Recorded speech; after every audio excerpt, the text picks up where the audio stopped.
You're listening to Weird and Dead, the paleontology podcast that tells evolution's most embarrassing and bizarre stories. I'm Amy Atwater. And I'm Megan Wetherell, and we're two living scientists who are weirdly excited about dead things. On this episode, we delve into all the magical and bizarre things you didn't expect a butthole to do. Like become a house for fish. Or extend upward and outward to spray poop like a chocolate fountain. Or breathe. Obviously, this episode will be discussing cloacas and feces, so choose your listening audience appropriately, and please pay attention to the content warnings in the description.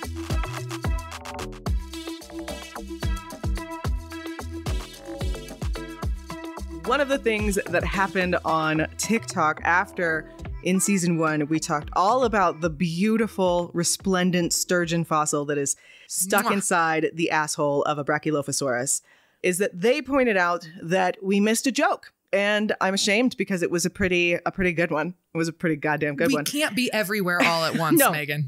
I feel bad about it. So as they pointed out, there is a pretty strong connection between sturgeon and pearlfish. And if you are not familiar with pearlfish are a type of fish that are specialized to live inside the buttholes of other animals. They're most famous for sea cucumbers. They don't just live in sea cucumbers. Some of them live in crabs. Some of them live in starfish. Some species aren't picky. They'll live in a couple different ones. Some species, they will only live in a singular species of butthole for sea cucumbers. And that's kind of, the sturgeon was pearl fishing the Brachylophosaurus. Wow. So are pearlfish really small? I mean, the animals you just described are not like giants. I mean, is this a king crab that they're in the butthole of? No, these are very small fish. Think like minnow-sized fish. And they're using them for shelter. And in some cases, they are parasitizing. So there's only a couple of species that are actually eating the butthole of their host. A lot of them are just hiding in there. And it's not just one sometimes. Researchers have pulled sea cucumbers out of the ocean and placed them in buckets and then looked back later and found 15 fish. It's a dormitory.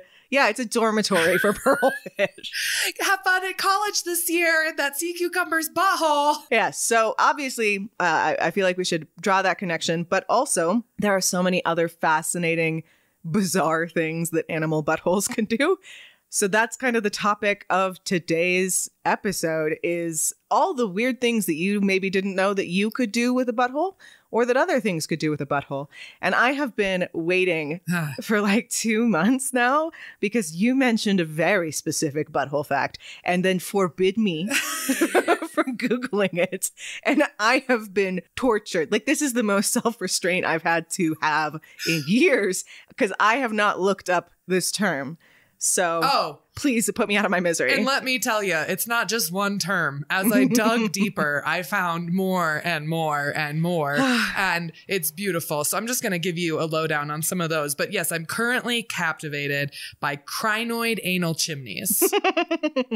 I can't stop thinking about them. And they're really interesting in modern crinoids. But what's really spectacular is what fossil crinoids did.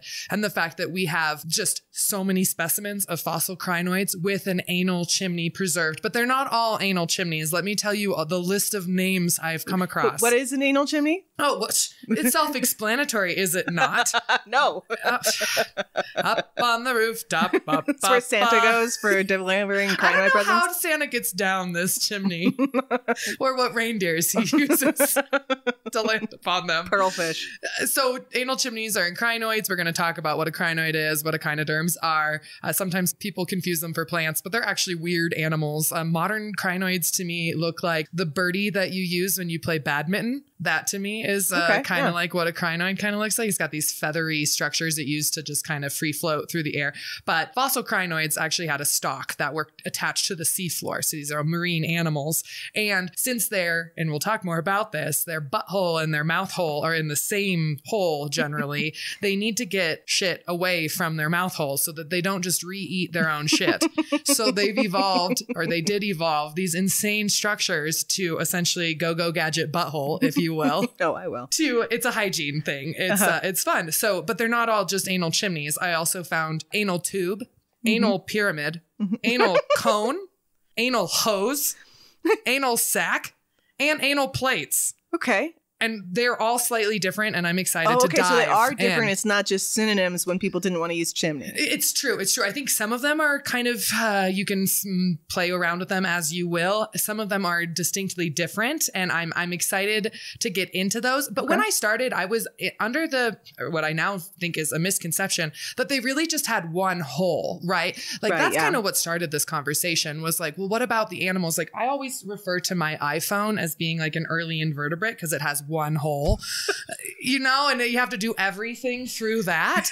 But that's not entirely accurate either, right? I think of it as, it's the one spot on the organism, but are they truly mouth hole, butthole, or what is going on there? All right. So originally we were going to entitle this episode "One Hole to Ruin," or to rule them all, not ruin. That would be a totally different episode. Depending on, we have some evidence that it might be that. Yeah, it might be that. But A, Amy doesn't understand the Lord of the Rings reference. And B, technically it's not actually one hole. So when we say butthole, we're saying that because it's a funnier word to us, but we are largely referring to cloacas or vents, which as far as exit goes, they have one exit. A cloaca is when you put poop, you put piss, you put sperm, babies, anything else goes. Eggs. Yeah, eggs. All goes out through the exact same exit. So it's one exit, but in almost all of the animals we're going to talk about today, they do technically have a different entrance. It's just that the proximity of the entrance and the exit sometimes leads to catastrophes, as you might expect, which evolution has provided some extremely bizarre adaptations to getting around. But they do technically have a single exit and a single entrance. They just might use them in very different fashions than humans use our exits. Our holes. So for example, sea cucumbers, not only do their anuses provide homes for fish. So kind of them. Yeah. And it was weird to me. Everything about that is weird to everybody. But I wondered initially why they didn't go in the mouth, because sea cucumbers are kind of just like a big blob on the ocean floor. So smushy. They're so smushy. Yes. Apparently it's very difficult to study their movements, by the way, because if you try to do a capture-recapture study, they just go bleh, inside out. That too, they do excrete their insides to scare, they throw their stomachs at predators. Like they throw up their stomachs? No, I think it's their respiratory systems. I don't know. These are aliens in my opinion. But they will also, regardless of which organs, they're throwing some organs in your direction.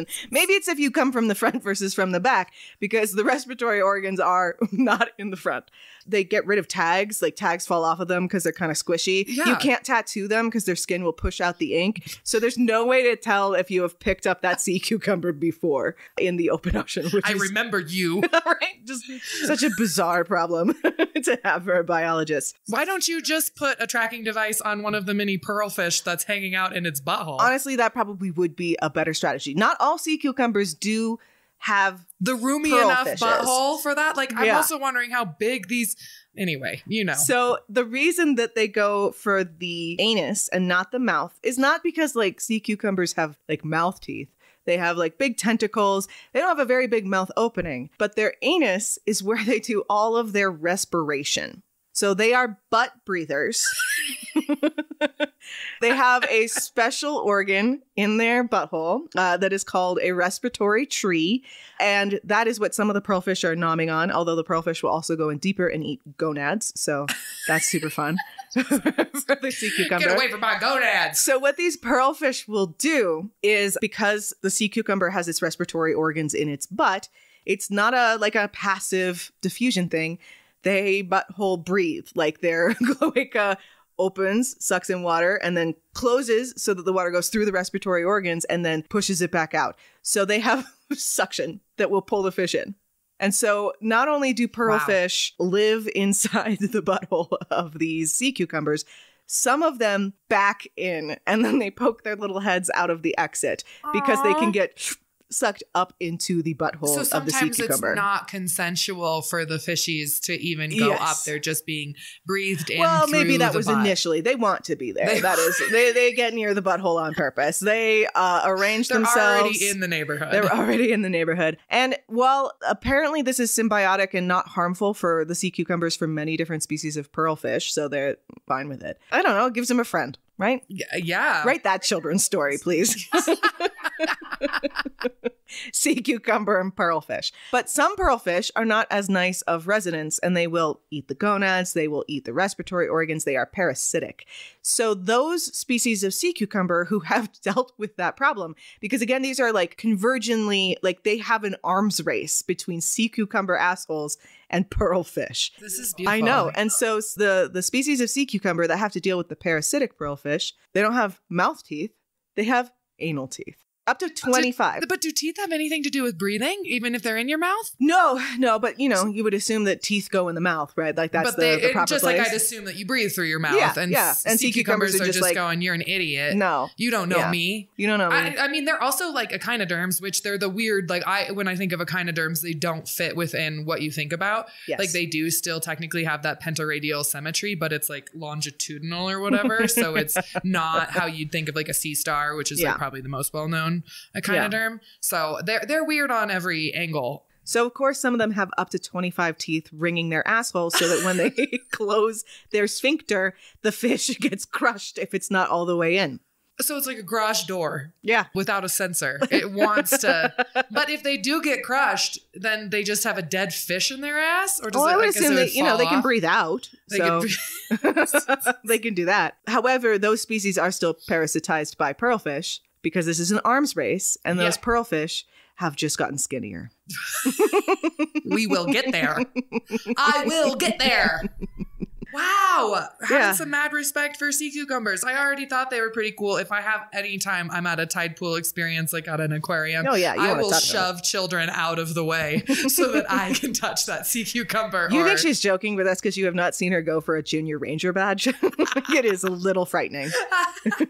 Wow. Okay. So unknown echinoderm facts. I mean, that's where I spent a lot of my time was echinoderms. Like I now have such newfound respect for echinoderms. Again, so echinoderms are invertebrates.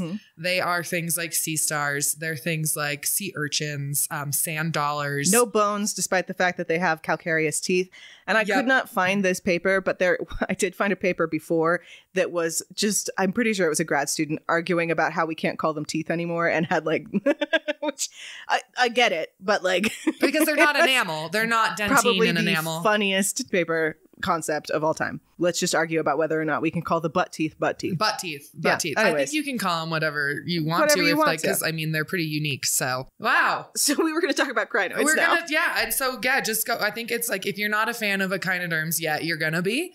Or you should probably stop listening because it's not going to get any tamer. We're going to continue to be We will talk about vertebrates because, my God, there are a lot of animals that breathe through their assholes. Which is goals, really, you know? I was trying to get that manuscript published, but fuck that. I just need to learn how to butt breathe. Like, I just need to figure. I mean, do you have to be like inverted? Anyway, I have questions. We'll get to them, but let's talk some more about crinoids. Oh, no. Crinoids are spectacular. Again, so the living ones are really feathery. They're called sea lilies a lot as well.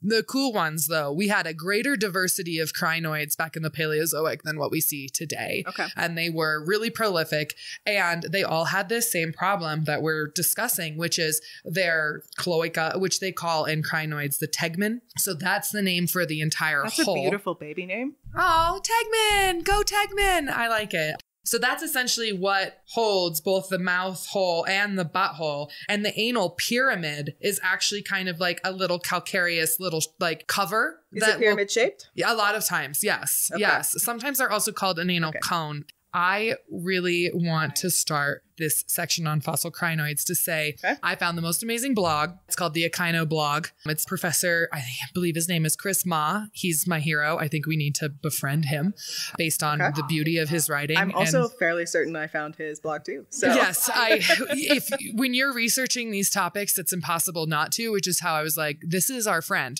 And he referenced this book called Fossil Crinoids. So I was like, oh, I'll just buy it. You know, silly, naive Amy. And then I go search for it online and it's like $300 freaking dollars. So if someone wants to gift that to me, I'd be ever so grateful. But what I did instead, millennial genius, is go onto Google Books and find it. And you can't look at all of the pages. So I just searched. I just searched for the word anal. Oh, Great. Better results on that book than Google, I'm assuming. Well, I didn't. Yeah. I don't recommend it on Google. Don't do it on Google. However, if you go to Google Books, fossil crinoids, and search anal, you'll come up with all of these gems. I think there were like 55 occurrences, and I read every single one of them. It's also my low-key goal of this episode to say anal so many times that we like break. Adam and Eve can ever sponsor us. Yes, please, and that we break a world record. I don't think we will because there's some kinky podcasts out there. And I don't want to compete with that. Maybe the most time said on a science podcast. There we go. There we go. Set our goals low. There are a lot of anal adaptations going on in fossil crinoids. And the reason there's so many names is because they've all evolved independently of each other. Like they've all had to figure out different ways to get their shit away from their face. And it seems like it's both like what's fucking incredibly cool to me is you can actually reconstruct paleo environment aspects from their different anal adaptations, because some of them are literally for, oh, I'm in a very slow moving, no water, low energy environment. So I have to go gadget butthole to get my poop away from my mouth so it doesn't just fall right back in. And then other ones are in like higher energy environments, and their go gadget buttholes also work as an anchor to help steer their feather arm to catch food.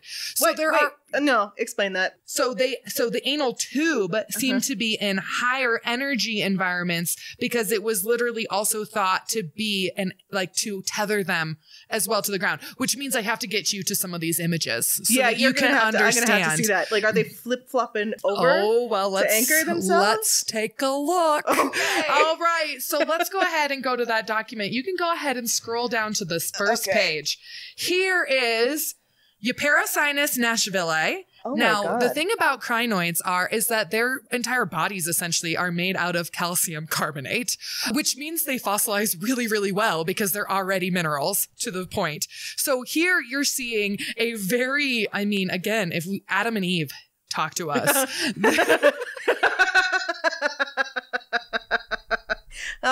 When you look up the photos of this on our blog, you will very much understand why. You're looking at I'm sorry, but to me, they're like ankylosaurs, but for invertebrates. Yeah. Like this is an armored dildo if I didn't know anything else. It's not though. It's a fucking fossil crinoid. I don't understand any piece of what I am looking at. So that's why there is an illustration on the right that at least shows you which part is the anal tube. It's missing the very tippity top, which would have been its anal pyramid. And then we've got kind of the stalk, right? Going up to the base, and then it flares into that kind of weird diamond. Which is very important for Adam and Eve's. Yeah, we need a flared base. You have a flared base, and then you go up the stalk, and it has those spiny regions there, midway up the anal structure. What are the spines? Are the spines the tentacles? That's where the feathers. Those are where the arms would have been. So here we don't have the arms fossilized, just like the core of it. Okay. So the arms would have come out at that really spiny region, and then everything above it, which is a couple of inches. Yeah. Is a full-blown anal tube. It's the rudder of its boat in a way. Okay. The rudder, not always an anchor. Sorry. I don't understand boats very well. No, I would not say that you understand I've seen boats some reconstructions where they're dragging on the seafloor too. Yeah, so I do think that is a heavy thing to be waving around in the water. That's what I'm saying. What if your butthole came out of your body multiple inches and was encrusted? Was a massive, that tube is a third of the body size. Yes. Is it retractable in others? In others, it is retractable. I think in some, Chris Ma, hit us up. Let's do a bonus, or a deeper dive. Or honestly, just tell us. We just want to know. So there are other ones. If you scroll down to the second image, I have been told this is macrocrinus. So this is the one that I've been trying to buy for you for a very long time. This is the one that if I tattoo a crinoid on my body, I think it's going to be this one. It's so beautiful. It's got a unicorn horn. It is, but that's its butthole. That unicorn horn is where it shits. It's magnificent. It is spectacular. And you can see the feathers here kind of enveloping around it. Yeah, it's coy. No, it's a negligee. It's lingerie for its freaking teasing you with how large its butthole. Its anal chimney is. So if you look up other macrocrinus specimens, you will see that they don't all have an anal chimney because they are not always there. It is only when they are excreting their waste. So they have them. It's just inside. It's tucked away. Yeah. It's tucked away. And that's where the go-go gadget butthole comes in. Yes. Is it does actually protrude out, shit in the wind, and then come on back down. And by in the wind, I mean underwater. Underwater. The water wind. So to see an even more spectacular one, How? Go ahead. And this is so beautiful and this elegant. next one, though, is really spectacular. Like, gorgeous. Oh, my God. That's its anal tube of, let's see, what is the name of this one? I think I wrote it down. It's Pterocrinus. You're sure that's not a tapeworm? Right? I mean, no, because Chris Ma and other experts on the internet told me this is an anal tube. Yeah, I mean, I guess I would believe them over. Yeah, and I should have reached out, and maybe now we will. So just to describe, in case you are not currently looking at the weird images that are on our website, what we're looking at is a fan of feather-like appendages coming out of a stalk. So kind of like a feather duster. And then it looks like a ribbon has just kind of coiled out of it that is longer than any other portion of the crinoid. Yeah, no, exactly. And I don't even know how to describe the first one that we saw. It's like a totem pole of nightmares. I had to go into the fossil crinoid book to read about it because I was so confused. And luckily, as long as you search anal, you'll find it. Research tips from Amy Atwater. It's a long book. I wasn't interested in all of it. I just wanted to know about its butthole.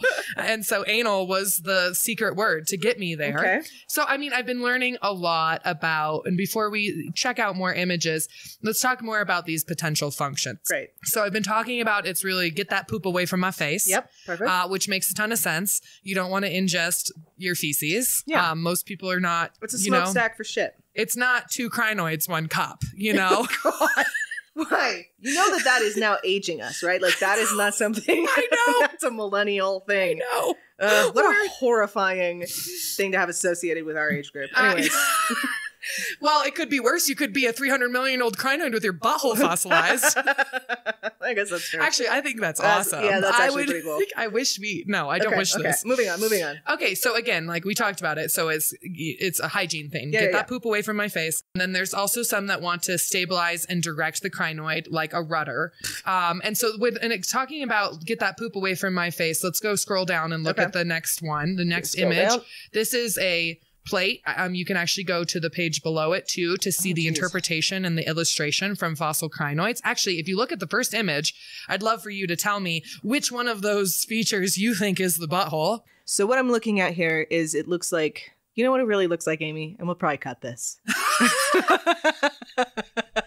It looks like when I got my dog Jellybean, and we named her Jelly because her belly was full of jelly.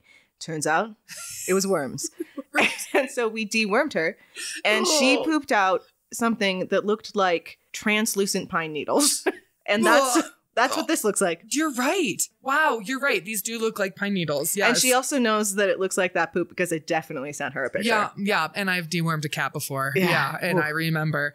Yeah. And all of these, though, you see the one that's like only going halfway up and then kind of does a little boop in the image there. Yeah. That one is the anal chimney. Like fern frond. Yeah, the fern frond. And if you scroll down, you can see a wonderful image of it where it's the anal tube that is protecting. And those they called them like anal half circles, like anal armor. You took this picture and you very clearly ripped it from Google Books with the word anal highlighted. I was waiting for you to notice that. As I was taking my screenshots, so I was like, I'm not lying. It's a black and white screenshot, but with yellow highlighting on the word anal as if I'd miss it. It's how I got there. And I thought of that when I was taking those screenshots. It's great to know that Google Books has searchable images, though. So it was, I mean, it was spectacular. But here's how it also shows you why there's so many different names associated with it. Because these are the anal tubes that are kind of creating this long structure that looks like one of the feathery arms. And it's protecting the anal sac that's kind of within it.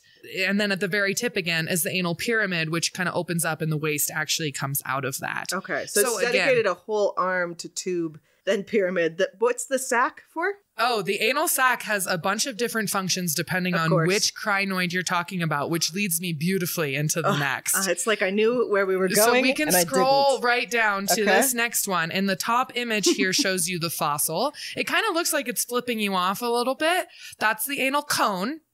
the kind of like wilted petals around, and then we have like the wilted petals underneath of it, and then we have kind of the stalk, and then there's a Pokemon. It does look like a Pokemon, but it's very anal. You can tell that I took this as a screenshot because anal is once again highlighted perfectly. Yeah. This is Basidiocrinus, whether BI, and so it is thought that it had like this anal cone on top, and then that kind of like parachute spinous structure around it. That's its anal sac. Now, why would you have an anal sac that kind of looks like a beautiful Pokemon flower? It looks like a lovely little hat. It does look like a lovely little hat. So it has been interpreted that these big frilly anal sacs were so spinous and pokey, and that they were like a deterrent to predators. Like it was an anti-predation thing. However, others think that this big frilly sac was actually more like an offering to predators. And it was like a non-lethal interaction outcome. Like, take my big pillowy anal sac. So it's like a lizard tail. It's exactly like a lizard tail. Right. Yes. And that they could lose that without the entire organism being lost and still survive. And I guess it could just regrow. I mean, it does look like a little hat. It's anal sac. Take off the hat. God, these are weird images. You're welcome. Yeah. I know. I'm so glad that I finally get to know all about anal chimneys. Oh, and then the next one, I don't really have anything to say about it except for how funny it looks. It too is missing its anal chimney at the very top of its anal tube. I think the funniest thing about this one is that it looks like a little like monk haircut.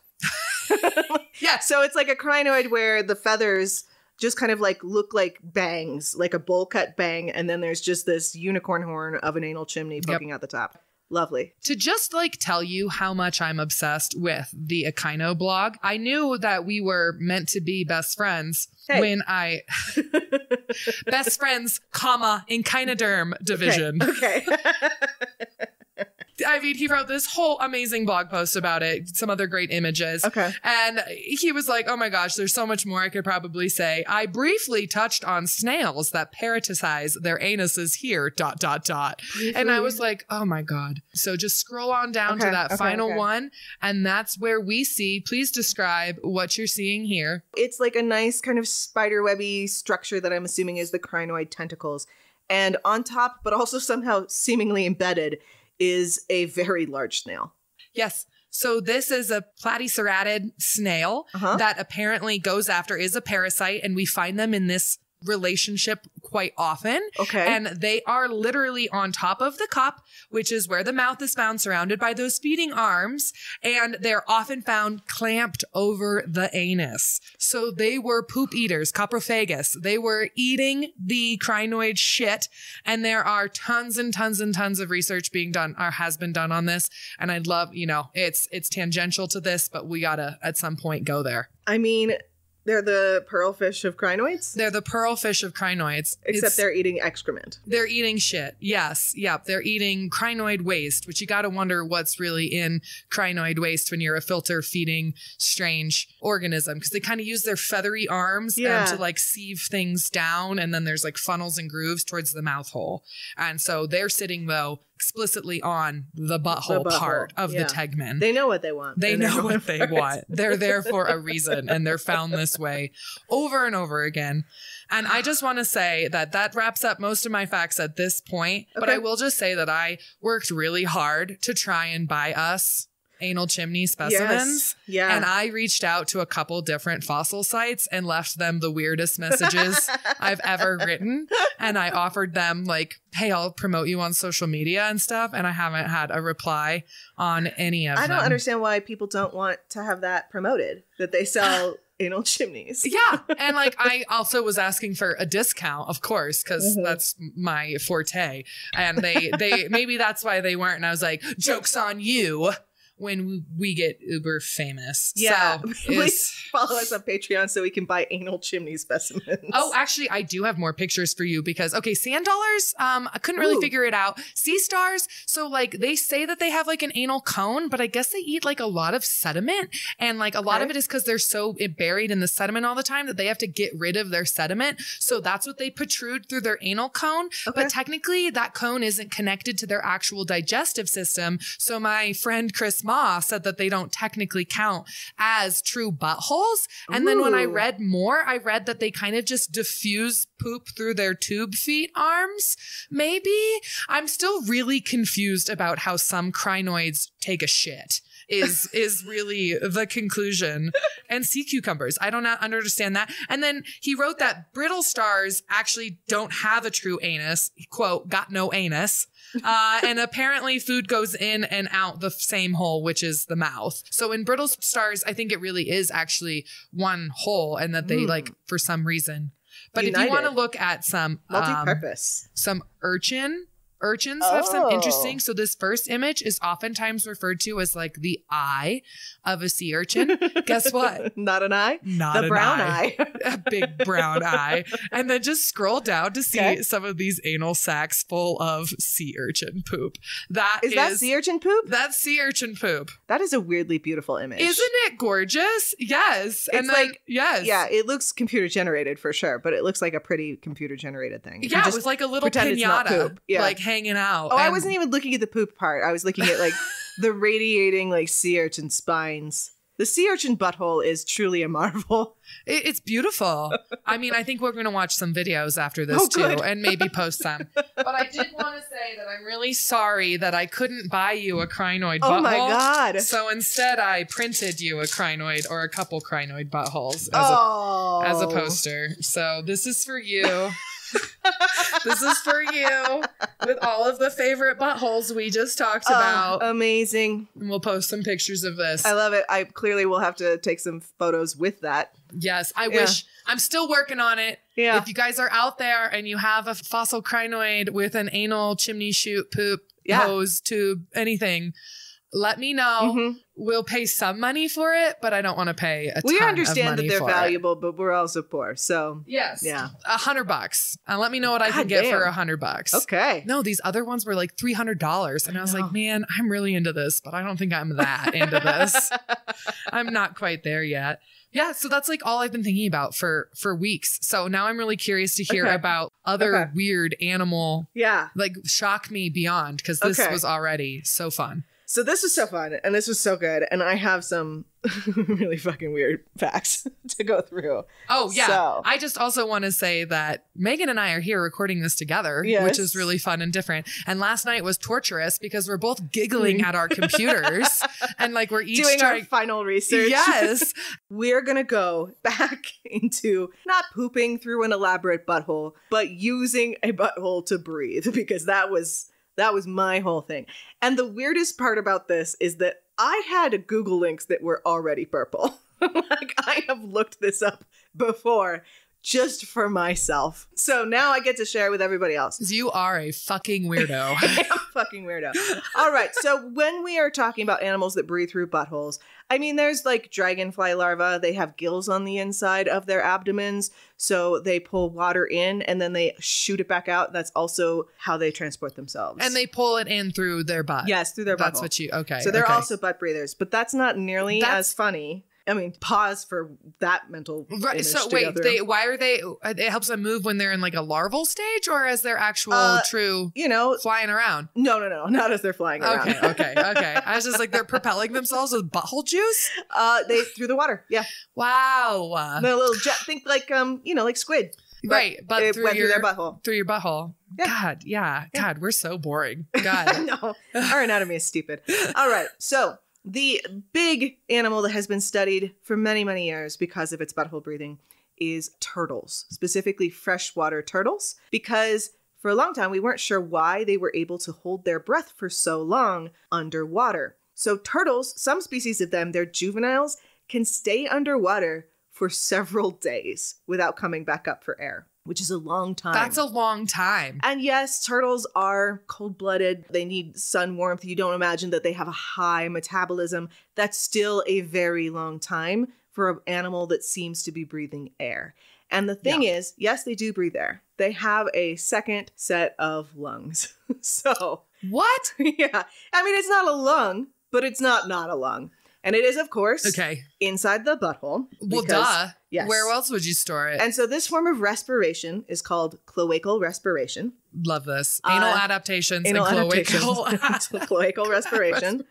And they suck water up into their tushy, and then they have really elaborate kind of wrinkly buttholes that actually have two, in some species they're called, I never know if the word is bursa or bursae. There's an E at the end of it, but whatever. They have these two kind of wrinkly sacs that kind of go off and have like more surface texture to do cutaneous respiration. So cutaneous is through your skin, and they are not the only ones that breathe through their skin. Frogs breathe through their skin. There's some salamanders that have gotten rid of their lungs entirely. They just breathe through their skin. So it makes sense that they are breathing through their skin, but they're in a shell, so they had to increase some surface tissue in, areas where it's convenient, which include the butthole.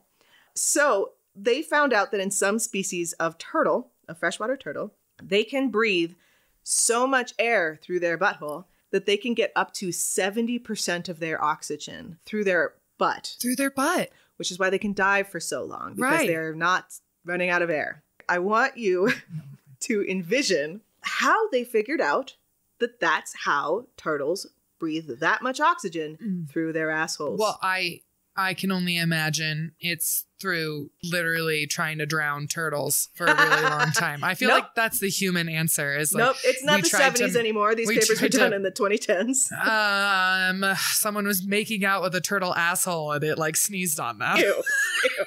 No. So initially, they found out that these animals had bursa or bursae or whatever they are. Back in like the 1700s, they started really describing them in the 1800s. They didn't know at that point if they were for respiration, if they were for carrying water around for freshwater turtles when they lay eggs to drop water and like soften up the ground. Okay. But turns out they just piss on the ground. Duh. You already got obviously. water. Yeah.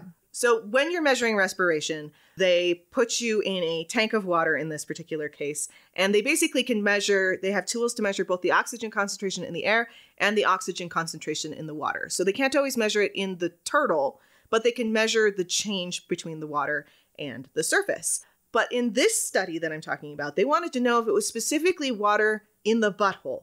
So not other skin, because they have some wrinkly necks. They wanted to know that it was specifically butthole breathing. Yes. So to test it, they had to plug the butthole. Oh. But they have really... Adam and Eve. Oh no, it gets more.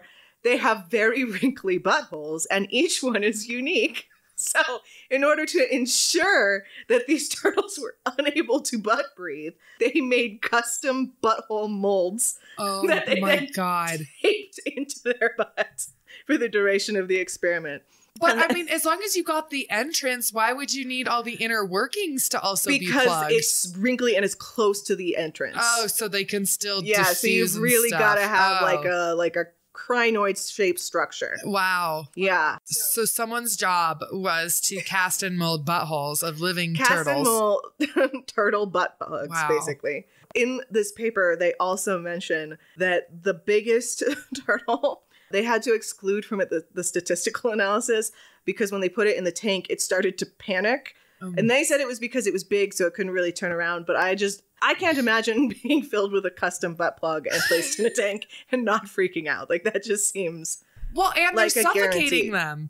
Yeah. They are literally trying to, in a way, to figure out if they are they're or not. They don't suffocate them, but they're seeing how much oxygen. They remove them from the tank once they established, that they're dying. If you plug the butt, they go for the air. Right. If you don't plug the butt, they stay underwater. Right. This with non-consensual animals would be absolutely terrifying. These were also wild turtles that they took. Oh, gosh. So they're like, we snatched them from their environments. They're comfortable. This is alien abduction. Yes. And and then we probed them. It's always about butts. Yeah, yeah. How did that get funded? I don't know. Who wrote that grant proposal? I don't know, but they're a genius. Give me tips so that I can write better proposals. Yeah. Wow. Okay, so turtles. Okay, so we're talking reptiles. I mean, and they've been around for a long time. Do you think that this is an adaptation that they've probably had like deep time? So it's hard to tell because it's obviously not a bony structure. Yeah. I wonder if this is an adaptive use of hemorrhoids. Oh my God. She warned me that she was going to get hemorrhoids in here somehow. And she did it. She did it. So let me, I'm just going to quickly copy paste this image into our file so you can see it. Perfect. Yep. Wow. Okay, hemorrhoids. Yeah, and that's why it's hard to cast in mold. It's really hard to cast in mold. I mean, that looks like a zoomed in shot of a bunch of bacteria or something like that. It does, yeah. Yeah, it looks like a really fibrous cleaning mat or something like that. So they specifically say they use Coltex Dental Lab putty. Thank you for letting us know. Yeah, materials and methods are so. Yeah, exactly. Okay, so if one animal is able to breathe out their derriere, I mean, is this a trend? I mean, they can't be the only ones. I'm sure they're not the only ones, but turtles are really the ones where it has been. And it's not tortoises, it's not sea turtles, it's freshwater turtles, and it's a couple specific families. I'm not sure if it's I think it was convergently evolved in several species of turtles. But I thought we maybe should finish off this episode by talking about human butt breathing. Oh, good. Yes. Oh, okay. So when we were coming up with the idea for this podcast episode, in between laughing hysterically. Oh, God. Yeah. Amy mentioned that she had read a book this summer about smoking cigarettes through your asshole. Yes. And I'm going to go ahead and tell you, you can't fucking do that, Amy, because your butthole cannot suck hard enough to get air into it. But what you can do is give yourself an enema of tobacco smoke. So you can get it in? Yep. But you can't. But you have to blow it in. Oh. You don't just put a cigarette up to your brown eye and take a puff. All right. I believe you until someone proves you wrong. But what you can do is you can film yourself doing this, as long as you're just filming the tube process and telling people what you're doing. And you can put that video on Wikipedia. And even though people have very clearly tried to take that down many times, Wikipedia now has a little notation saying people have tried to take this down, but we could not find a good reason to do so. So there is a video if you would like to see somebody putting smoke in the tube that is theoretically going into their butthole. Wow. But even though that is a ridiculous thing now, in the 1700s, that was a big thing. Tobacco smoke enemas were huge. Because, of course, 1700s physicians were psychotic and they were just trying anything. Why were they doing it? So they gave tobacco smoke enemas specifically to drowning victims to resuscitate them. So they give them a stimulant in their butthole? So the stimulant in the butt is supposed to absorb into the blood. I'm assuming faster than the mouth, although realistically it's probably just that physicians were kind of butt obsessed. And everyone was cigarette obsessed too. Everyone was cigarette obsessed. Cigarettes are a cure-all for everything. Yes. Wow. Huh. So with the tobacco smoke enemas, there was at one point they were trying to prove that they worked. Of course, you can't just drown somebody for the scientific test. Even in the 1700s, that was frowned upon. Yes. So they just offered monetary awards to anybody who could prove that they had brought back a drowning victim with tobacco, which means that at one point there is a story of a woman who drowned and her husband was trying to resuscitate her. And he took a pipe filled with burning tobacco and shoved the stem in her butt. And she did come back, probably because there was burning char in her butthole. Yes, right. How do we show that it's not the burning and the surprise over the actual tobacco itself? So humans are still unable to breathe out of their butts. Well, I guess this fictitious novel I read was wrong. Have you ever heard the term blowing smoke up your ass? Yeah, of course. That's what this is from. But that means you're fucking around with someone, right? Doesn't that be don't blow smoke up my ass? Yeah, because it doesn't work. Oh, I was gonna say I'm not usually drowning when I say that to people. No. Huh. All right, I'm gonna take us out on a poem that surgeons used to use in the 1700s to remind people to take it anally. And the word glister means enema. Tobacco glister, breathe and bleed, keep warm and rub till you succeed, and spare no pains for what you do, may one day be repaid to you. Science. So many things you could do with a butthole. It's just so fun. I just I'm glad I got into science, but I had no idea that it was way cooler than I ever thought it could be. Yeah, they don't give you a tour of different sciences you can go into. And even if they did, they probably wouldn't be your job could be making custom butt plugs for turtles or studying poop-eating snails. But I wish they did. I wish they did. And if you are a more advisor, respect on echinoderms. Now, they are our closest relative, invertebrate relative to us. Yeah. So they are the closest things to vertebrates. Poop Well, it means they're just 1 degree closer, which is exciting. I feel closer to them now. I mean, they're basically a bony jellyfish. So like that doesn't, I know that it's not real bone. Jellyfish are not echinoderms. No, that's what I mean. They're closer to us than jellyfish pooping is also confusing. Oh, we should do a whole episode. Yeah, jellyfish are fucking weird. Yeah, we have to do a Burgess Shale, and then we can definitely talk jellies then, and some other fucked up shit. Honestly, we could probably just put it in anywhere. Yeah, it fits. It goes. So, this is first of many journeys. No, it's not the first. We've already done a lot of buttholes, and we're not stopping. So no matter how many old men leave comments on iTunes about how crude we are. Yeah, this is what we are interested in. So it is. Yeah. And if you are a PhD advisor out there looking for a student to study buttholes and echinoderms, I might go back to school for that. Yeah. Might be the only thing that'll get me to actually pursue that fun one of these days. Thank you for listening. If you liked the podcast, be sure to rate and review us on your listening platform of choice. We really appreciate it. If you'd like to hear more and support the show, follow us on Patreon for some exclusive bits or on our various social media platforms. You can follow Amy on Instagram at Mary Anning's Revenge. And Megan on Instagram and TikTok at GeoPedalFabric, or both of us at Weird and Dead on Instagram and TikTok. This podcast is part of the Geology Podcasting Network. Produced by the traveling geologist, Chris Spencer. Cover art provided by Chris Spencer and the hosts. Our theme song is Unlock Me by Praz Canal. Editing services provided by the amazing Katie Bradley. Hosted by and researched by us, Amy Atwater and Megan Weatherall. Thanks for listening. Thank you for joining us on this tour